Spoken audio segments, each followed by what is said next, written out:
ونعوذ بالله من شرور أنفسنا ومن سيئات أعمالنا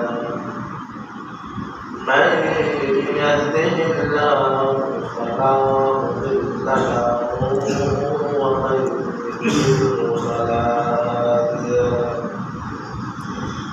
ونشهد أن لا إله إلا الله وحده لا شريك له ونشهد أن سيدنا وسندنا وحبيبنا ومحبوبنا ومولانا ومرشدنا أرسله بالحق بشيرا ونذيرا وداعيا إلى الله بإذنه سراجا منيرا اللهم صل على محمد وعلى آل محمد كما صليت على إبراهيم وعلى آل إبراهيم إنك حميد مجيد اللهم بارك على محمد وعلى آل محمد كما باركت على إبراهيم وعلى آل إبراهيم حوالي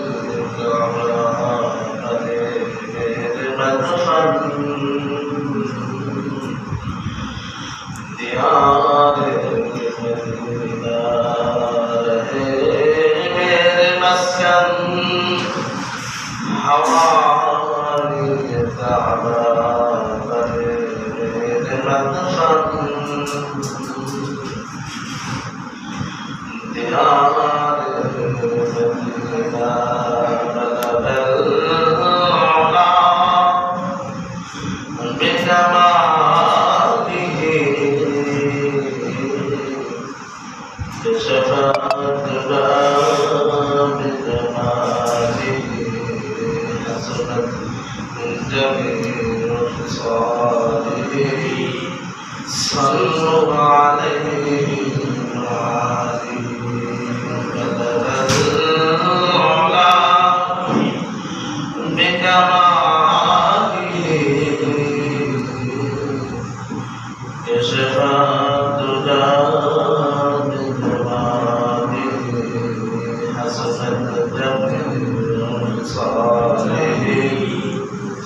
صلوا عليه وعليه لا إله إلا الله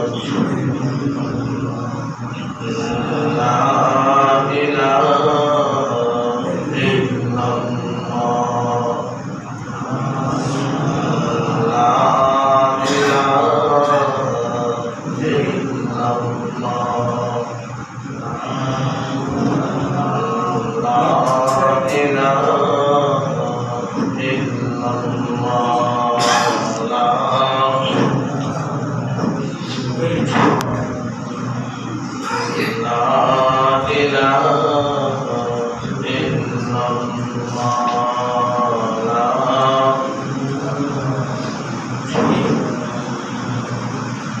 जिंदा बेदार अगर हो तो तदरी आता करते ससुरे जिंदा बेदार अगर हो तो तदरी आता करते ससुरे अल्फाज मानी में तफावत नहीं लेकिन अल्फाज मानी में तफावत नहीं लेकिन बाकी अदा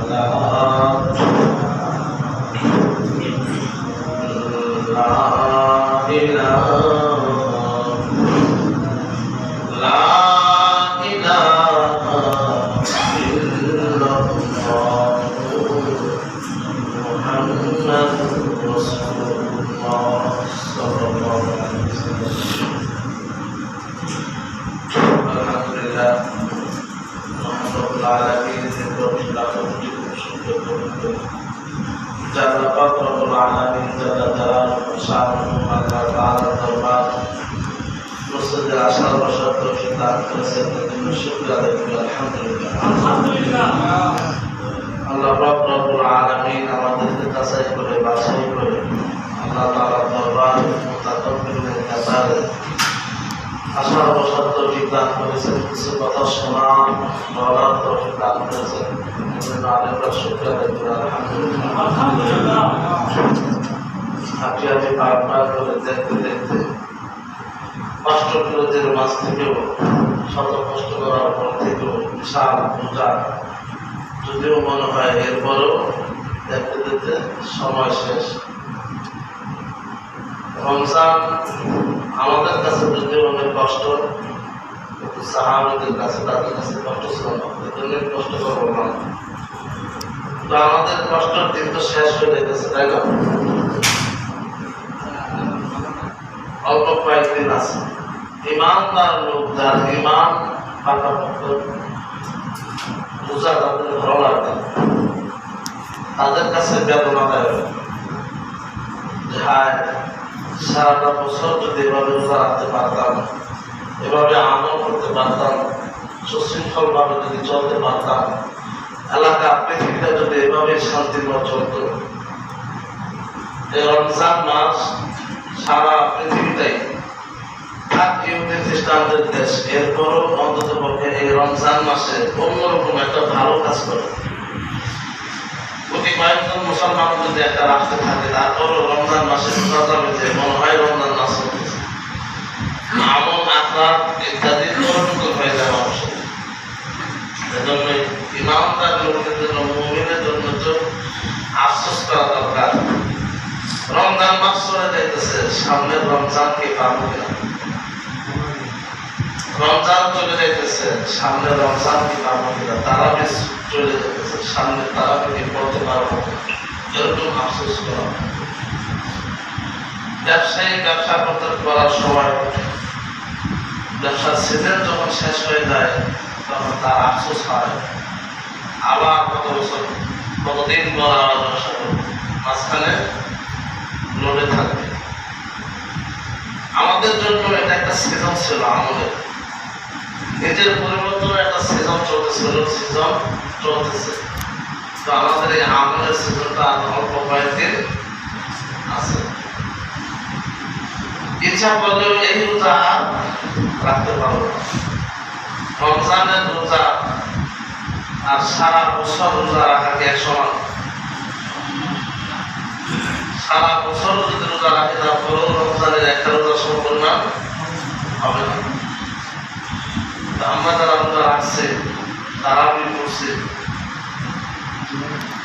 তাদের ভিতরে যে একটা আনন্দের কাজ করতেছে, তারা ইচ্ছাকৃতভাবে রোজা রাখি নাই বা তারাবি করি নাই, তাদের ভিতরে আকাশ পাতাল তফাৎ, আকাশ পাতাল তফাৎ। তাদের ভিতরে যদিও কলিকাতা দেখলে হাসি খুশি, কিন্তু শান্তি নাই। আমরা তারাবি করে বের হয়ে যে শান্তিটা পাই, তৃপ্তিটা পাই, সারাদিন রোজা রাখার পর যে তৃপ্তিটা পাই, ওই তৃপ্তি তাদের ভিতরে নাই। কারণ যে আমল, যে রোজা, যে তারাবি আমরা করতেছি, এর প্রতিদান কে দিতেছেন? আমাদের আল্লাহ। আর তাদের প্রতিদান কে দেবেন? শয়তান দেবেন। শয়তান যারা দেবেন, আর শয়তান শয়তান মানুষের সেরা উপসেরা কি চলাচল করে, অনেকের জন্য ভালো কাজ দেখায়, আনন্দ দেখায়, কিন্তু মূলত কি তার ভিতরে আনন্দ নাই। এজন্যই রমজান মাসের আমলের কথা, রমজানের ফজিলত শুরু থেকেই, রোজার আগে থেকেই আলোচনায় আসতেছে। রমজানের শেষ দশকে লাইলাতুল কদর সম্বন্ধে আলোচনা হয়েছে যে কত বড় ফজিলত। অন্যান্য নবী রাসূলের আমলে নবীরাও আল্লাহ তাআলার কাছে দোয়া করতেন যে আমি যাতে কি করি শেষ নবীর উম্মত হতে পারি। শেষ নবী নয়, শেষ নবীর উম্মত হতে পারে, এরকম দোয়া করতেন না? যেমন তার মধ্যে একজন নবীদের মধ্যে থেকে একজনের দোয়া আল্লাহ তাআলা কবুল করেছেন। কার দোয়া বলতে থেকে? হ্যাঁ, কিসের জন্য তিনি এরকম দোয়া করছেন? একজন নবী হয়ে এরপরেও আবার শেষ নবীর উম্মত হওয়ার জন্য। উম্মত কাকে বলে? আমরা যারা আছে, যারা কি শেষ নবী মুহাম্মদ সাল্লাল্লাহু আলাইহি সাল্লামের উম্মত। একজন নবী হয়ে কেন এই উম্মত হওয়ার দোয়া করছেন? আরে ভাই, আমরা তো আমাদের পরিচয় জানি না, আমরা আমাদের পরিচয় জানি না, নিজেদের ওয়েট সম্বন্ধে, মান সম্মান, মর্যাদা সম্বন্ধে আমরা জানি না, এজন্য আমাদের কাছে কোন রকম পায় না। কিন্তু একজন নবী, তিনি এই উম্মতদেরকে চিনছেন, এই উম্মতের ফজিলত কতটুকু সেটা একজন নবী চিনছেন। এজন্যই শেষ নবীর উম্মত হওয়ার জন্য দোয়া করছেন। 1000 বছর ইবাদত করছেন, 100 বছর ইবাদত করছেন, এরপরেও হযরত ঈসা আলাইহিস সালামকে জিজ্ঞাসা করতেছেন, এর চেয়েও বেশি কি আশ্চর্যজনক তুমি দেখতে চাও, জানতে চাও? বলতেছেন, ইয়া রাব্বুল আলামিন, আমি তো এর চেয়ে আশ্চর্য বিষয় জানতে চাই। বলতেছেন যে 1000 বছর ইবাদত করার পরে, যে ইবাদত করার পরে যে আমল অর্জন করে, ফজিলত অর্জন করে, এমন একটা নবী আসবেন, শেষ নবী, যার উম্মতরাই একটা রাত যদি আমল করে, একটা দিন, একটা রাত যদি আমল করে, তাহলে এই 1000 বছর আমলের চাইতেও উত্তম আমল, উত্তম ফজিলত পাবে। হযরত ঈসা আলাইহিস সালাম সেজদায় বললেন, দোয়া করলেন, আমি তো সেই নবীর উম্মতি হতে চাই। সারা জীবন হাজার হাজার বছর, 100 বছর আমল করার পরও একটা আমল করলে, একটা রাত যদি আমল করে, সেই রাত্র যদি আমল আমাদের 1000 বছরের চাইতে ইবাদত বেশি হয়ে যায়, তাহলে আমার 1000 বছর বেশি ভালো নাকি এক রাত বেশি ভালো? হ্যাঁ, সারা বছর ব্যবসা বাণিজ্য করতেছেন, সারা বছর ব্যবসা যা টাকা কামাইছেন, এক রাত্রে যদি আপনাকে কেউ তার সাথে বেশি টাকা দিয়ে দেয়, মনে করেন সারা বছর আপনি 30 লক্ষ টাকা কামাইবেন ব্যবসা বাণিজ্য, মাথার কাম করে, সেক্ষেত্রে যদি এরকম জানেন আপনি অমুক রাত্রে অমুকের সাথে থাকলে আমাদের 25 লাখ টাকা এমনি দিয়ে দেবে, আপনি কি ব্যবসা করবেন? হ্যাঁ, ব্যবসা করার দরকার আছে, মাথার কামাই করার দরকার আছে। এজন্য হযরত ঈসা আলাইহিস সালাম এই আমাদের উম্মত, আমাদেরকে চিনছেন, আমাদের সম্মান, আত্মমর্যাদা সম্বন্ধে তিনি চিনছেন। এই জন্য দোয়া করছেন যে আমি শেষ নবীর কি উম্মত হতে চাই। সেই রাতটা কোন রাত? লাইলাতুল কদর। তো এই লাইলাতুল কদর এর আগেও আলোচনা হয়েছে, সময় খুব কম। লাইলাতুল কদর খোঁজার জন্য একটা সিস্টেম, সেটা হলো কি, মানে একটা কথা বলা যায়, একটা জরুর ইতিকাফ করা, মসজিদে অবস্থান করে আল্লাহ তাআলা ধ্যানমগ্ন হয়ে এই লাইলাতুল কদর খোঁজা, সেজন্যই ইতিকাফের সিস্টেম। তো আলহামদুলিল্লাহ, আলহামদুলিল্লাহ, আপনাদের দোয়া, আপনাদের এলাকার যুবক ভাইরা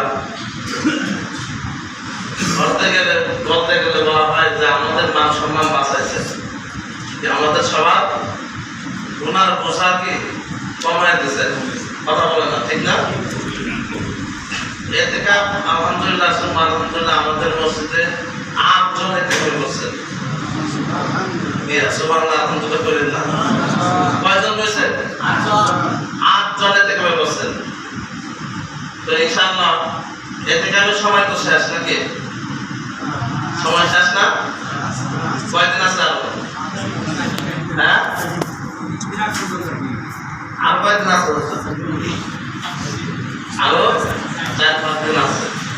আমি যে হাদিসটা বলছিলাম হুজুরের গত সপ্তাহে বলছে, তার আগে সপ্তাহে বলছিলাম যে ইতিকাফ করলে 3 খন্দক জান্নাত এবং জাহান্নাম, তার ভিতরে কয় খন্দক দূর করে?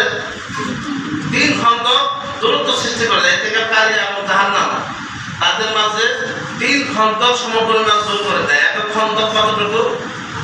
আসমান জমিনের পার্থক্য।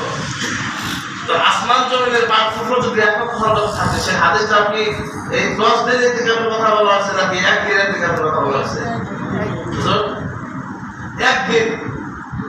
একদিন যদি কেউ ইতিকাফ করে তাহলে তার জন্য তার মাঝে এবং জাহান্নামের মাঝে 3 খন্দক দূরত্ব সৃষ্টি করে দেয়। বলেন সুবহানাল্লাহ। তাহলে আমাদের মাঝে আরো কয়দিন আছে? 4 দিন। আরো 4 দিন না? আজকে যে বাদে 4 দিন থাকে।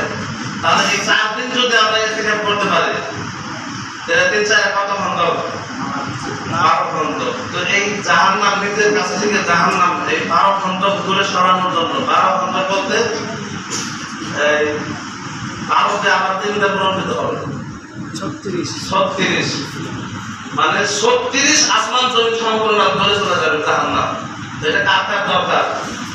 এই 4 দিন বা 3 দিন এখানে বসবো ইনশাআল্লাহ। এই নিয়ত কে কি করতে পারে? তাদের দরকার নেই, তারা হাত তোলা দরকার নেই। তাদের দরকার আছে শুধু যে আমার কাছ থেকে জীবনে তো বহুত গুনাহ করছি, তো জাহান্নামের পক্ষে 36 আসমান জমির পার্থক্য দূর করে দেবো। কার কার আছে নিয়ত ইনশাআল্লাহ? বলেন ভাই, হ্যাঁ হাত তোলেন ইনশাআল্লাহ। 3 দিনের জন্য শুধু চেষ্টাই নয়, বসবো এরকম কে আর কে আছে? চেষ্টা ইনশাআল্লাহ সবাই করবো। হাত তোলেন, চেষ্টা সবাই করবো। বাকি 3 দিন যে বসবো এটা বলেন, কে কে বসবো? বসা কেউ নাই? বসা আসলে কেউ থাকবো না, কারণ আমাদের এই 3 দিনের মার্কেট, এদের যত মার্কেট আছে 3 দিনে কি আগে থেকে শুরু হয়ে গেছে। এখন শেষ করার সময় শেষ করতে হবে, শেষ 3 দিনে হবে না আমাদের। এত বড় একটা সারপ্রাইজ দিলাম, এরপরেও কি কারো হাত উঠবে না? সারা জীবন কি করছে?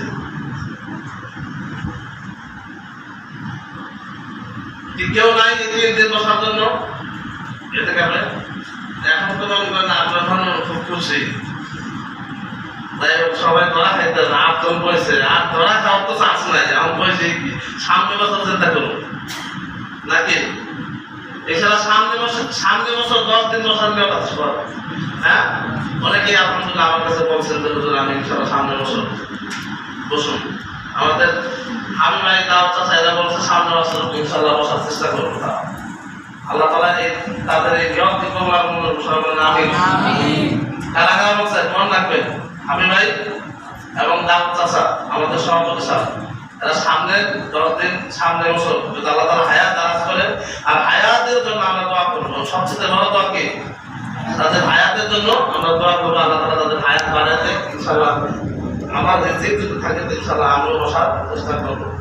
আল্লাহ তাআলা এবারে বসার তৌফিক দান করছেন। আমাদের সাইফুল হাদিস সাহেব উনিও বলছেন, আল্লাহ তাআলা আসলে আপনাদের সৌভাগ্য অনেক যে মুসলিমরা আলেমরা ইতিকাফে বসছেন।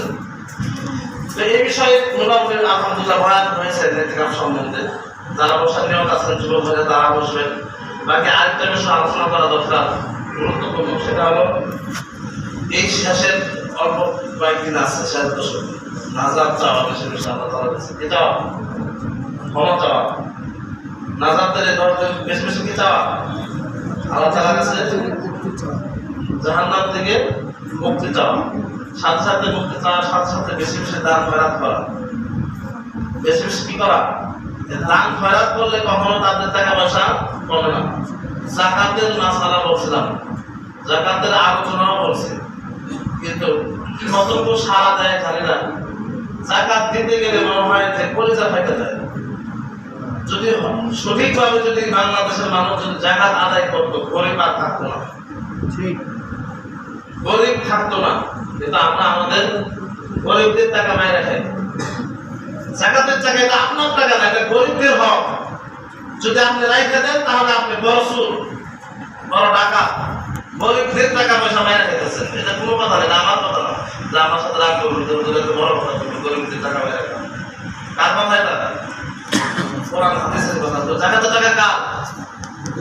গরিবদের। কথা হয় না?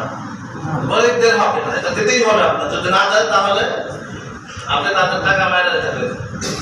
এজন্য জাকাত আদায় করতে হবে। জাকাত আদায় না করলে কি হবে সেটাও তো বলছে। এই ধন সম্পত্তি ইত্যাদি কি করবেন? গলায় লটকে দেবেন, সাপ আকারের সাপ, আদর করতে থাকবেন কিয়ামতের ময়দানে। এজন্য খুব সাবধান, জাকাত আদায় করতে হবে। জাকাত আদায় করলে, দান সৎকার করলে কখনো টাকা পয়সা কমে না। তো আমি একটা প্রশ্ন করি আপনাদের, প্রশ্নের ভিতরে সারা জবাব পাবেন। মহিলাদের চুল বড় নাকি পুরুষদের চুল বড়? বলে তো দেখি। যারা জানলেন দু একজন বলছে তারা বলবেন না, তাদের সাথে আলোচনা হয়েছে আগে। মহিলাদের চুল বড় না পুরুষদের চুল বড়?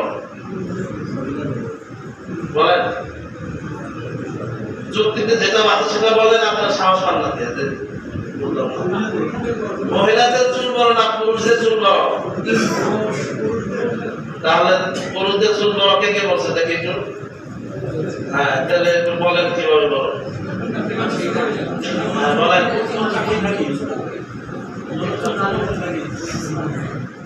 পুরুষদের চুল বড়, কিভাবে বড় সেটা এখন শোনেন। আমার মা বোন, বউ বাচ্চা মা বোন যারা আছেন, তারা প্রতি মাসে কয় ইঞ্চি করে চুল কাটে? হ্যাঁ, চুল কাটে? কাটে না। কিন্তু পক্ষান্তরে একজন পুরুষ প্রতি মাসে কমপক্ষে, অনেকেই বেশিও কাটে, আবার অনেকে কি 1 ইঞ্চি করে চুল কাটে। যদি প্রতি মাসে যদি একজন পুরুষ 1 ইঞ্চি করে চুল কাটে, তাহলে 12 মাসে কয় ইঞ্চি হলো? 12 ইঞ্চি মানে কি 1 ফুট। তাহলে সে 12 বছরে কয় ফিট হলো? হ্যাঁ, 12 বছরে 1 বছরে বুঝলেন, 1 বছরে 1 ফিট, 12 বছরে হায়াত যদি 50 বছর থাকে তাহলে কয় ফিট? মোটামুটি একটা হাইওয়ে রুট, হ্যাঁ, একটা হাইওয়ে রুট সমপরিমাণ চুল কেটে ফালাইতেছে। তাতে বোঝা গেল কি পুরুষের চুল বড় বেশি নাকি মহিলাদের চুল বড়? হ্যাঁ, এখানেই আমার প্রশ্ন যে পুরুষদের চুল কাটার কারণে এরকম আপনার শত শত মাইল হওয়া সম্ভব কি? 60, 50, 60, 70 ফিট লম্বা হওয়া সম্ভব। কিসের জন্য? আপনি তার জাকাত আদায় করছেন, আপনার চুল হয়েছে, আর সাথে সাথে কি সদকা করছেন, কাটছেন, খরচ করছেন। এই চুল থেকে, এই চুল থেকে কি করছেন? খরচ করছেন, কাটছেন, জাকাত আদায় করছেন। এজন্যই আপনার চুল পরিধি বাড়ছে, খালি কি করছে? বাড়ছে। পক্ষান্তরে আপনার মা, আপনার বোন, আপনার বউ, আপনার স্ত্রী, এরা চুল কাটে নাই, জাকাত আদায় করে নাই, তার কারণে তার চুল মাথা পর্যন্তই রয়ে গেছে। যদি তারাও চুল কাটতো, তাদের চুলও কি মাইলকে মাইল হওয়া সম্ভব ছিল। এজন্যই আপনার টাকার পরিধি আপনি আটকে রাখছেন, জাকাত দেন নাই, সদকা করেন নাই, পরিধি অতটুকুই থাকবে। ওয়াল্লাহি বিল্লাহি তাআলাহি, যদি আপনার পরিধি যদি বাড়াইতে চান, জাকাত আদায় করেন, সদকা দেন, দান করেন, দেখবেন আপনার টাকা পয়সার পরিধি এরকম মাইলকে মাইল হওয়া সম্ভব। এজন্য জাকাত, দান, সদকা কখনো কমায় না, বাড়ায়। কি করে? কিন্তু আমাদের অবস্থা এরকম হচ্ছে, জাকাত দিতে গেলে মনে হয় যে ওই জায়গাটাতে কাজ করতে পারতাম।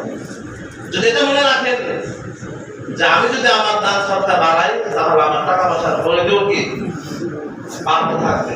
এজন্য দান সদকা কি টাকা পয়সা কমায় না বাড়ায়? হ্যাঁ, কথা বলে না, বাড়ায়। তাদের দুইটা জিনিস শিখলাম। চুল আমাদের বড়, কিসের জন্য বড়? না চুলের জাকাত আদায় করতেছে, সদকা আদায় করতেছে। টাকা পয়সাও যদি আপনি সব পরিধি বাড়াইতে চান, তাহলে বেশি বেশি দান খরচ করতে হবে। কখন আপনার টাকা ওয়াদা করছেন কে?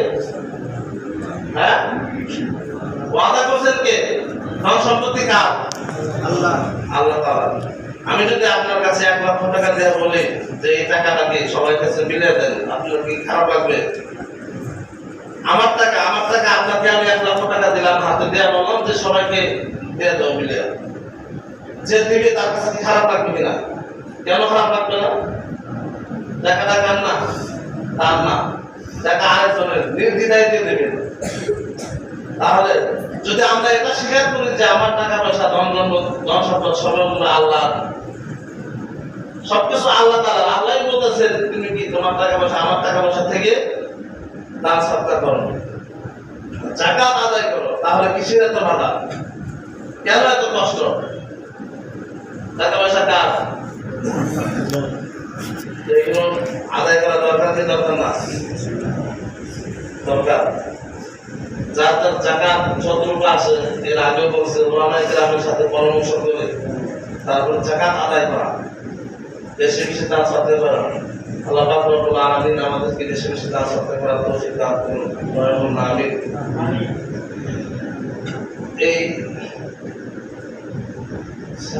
এটা তো আসলে অবশ্যই ফিতরা যে মাসালা, এটা হলো ঈদের দিন সাদেক থেকে দিয়ে ঈদের মাঠে যাওয়ার আগে ওয়াজিব হয়, এরপরও তারা আগে আলোচনা বলে দেওয়া। ঈদুল ফিতরা সরকারি ভাবে যে আমাদের ঈদুল ফিতরা আছে সর্বনিম্ন হলো 115 টাকা। এটা ইনশাআল্লাহ আমরা আগে দিয়ে দিলেও হবে, যদি আগে দিয়ে দিই তাও হবে। অন্তত পক্ষে চেষ্টা করবো যাতে ঈদের মাঠে আসার আগে আমরা দিয়ে দেবো ইনশাআল্লাহ।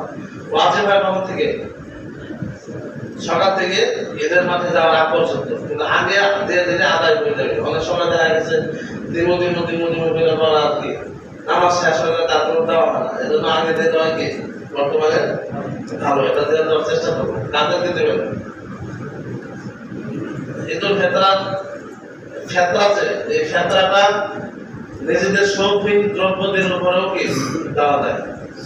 যাকাত তো বড় বড় বিষয়ের উপরে, আমরা তো ছোট বড় চাই সবকিছু ছোট করতে করতে না দেওয়ার সিস্টেমটা খুঁজি। আসলে মূলত কি দেওয়ার সিস্টেম খোঁজা, ফুটি ভেতর আছে কিভাবে আমার যাকাতটা বেশি দেওয়া যায়, কিভাবে আমার ফিতরাটা বেশি দেওয়া যায়। দিবেন কাদের? এখন আমি আমার কাছে যারা বলে যে কাদেরকে দেওয়া যায়, আমি আমার ব্যক্তিগত পরামর্শ দিই যাদেরকে দিলে, যাদেরকে দান সৎকার করবেন তাদেরকেই করবেন। গরিব দরিদ্র খুঁজবেন, তাদেরকেই খুঁজবেন গরিবদের ভিতরে, যারা সকালে কোরআন পড়ে আবার রাত্রে কোরআন পড়ে ঘুমায়। আপনার জাকাত আমার 70 টাকা দিয়ে তাদের মাইশ না যায়, আমার টাকা তোলা দিয়ে তাদের দোকানে যায় ক্রয়াঙ্গুলো জীবিত তাদের না হয়, এরকম যাতে না পায়। এই 70 টাকা জাকাতের টাকা দেবেন, আর সে আরামসে একটু ভালো মন্দ উল্লেখ থেকে পেনশন এরকম যাতে কি না হয়। খুঁজবেন কি? কাদের খুঁজবেন? যারা সকালেও কোরআন শরীফ পড়ে, ঘুম থেকে উঠে কোরআন শরীফ পড়বে, আবার ঘুমাইবেন কোরআন শরীফ পড়ে, এরকম মানুষ খুঁজবেন ইনশাআল্লাহ। কথা কি বুঝতে পারছেন?